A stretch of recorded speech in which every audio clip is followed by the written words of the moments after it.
શ્રી કૃષ્ણ ગોવિંદ હરે લાગે છે કે પ્રભુ એમના ભક્તોમાં બહુ જ ભેદભાવ રાખતા હોય છે. અરે આવા વિચારો કેમ?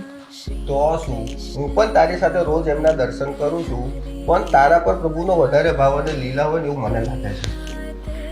ચલો હું તમને આજે એક વાત કહું, કદાચ તમને એમાંથી તમારો જવાબ મળી જાય. એમ જોવા જઈએ ને તો પ્રભુના યુગમાં પાંડવો સહિત દુર્યોધન, દુશાસન, ગુરુ દ્રોણાચાર્ય અને બધા જ કૌરવો પણ રોજ પ્રભુને જોતા, રોજ પ્રભુના દર્શન કરતા. પરંતુ સૌથી વધારે બદલાવ અને સમર્પણની ભાવના અર્જુનમાં હતી.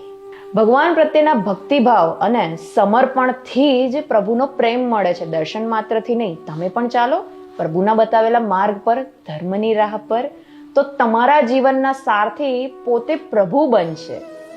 એક દર્શન એ હતા જે અર્જુન કરતો અને એક દર્શન એ હતા જે દુર્યોધન કરતો. બંનેમાં ઘણું અંતર હતું. એટલે જ તો પ્રભુએ અર્જુનને પોતાના અખિલ બ્રહ્માંડ રૂપી દર્શન અર્જુનને કરાવ્યા હતા. સો મોરલ ઇઝ કે જ્યારે પણ તમે પ્રભુના દર્શન કરો છો ત્યારે મનમાં તમારો કયો ભાવ ચાલી રહ્યો છે, તમારી કઈ રાહ છે, ધર્મની કે અધર્મની, એ પણ એટલું જ મહત્વનું છે. હવે ખબર પડી? બોલો જય શ્રી કૃષ્ણ.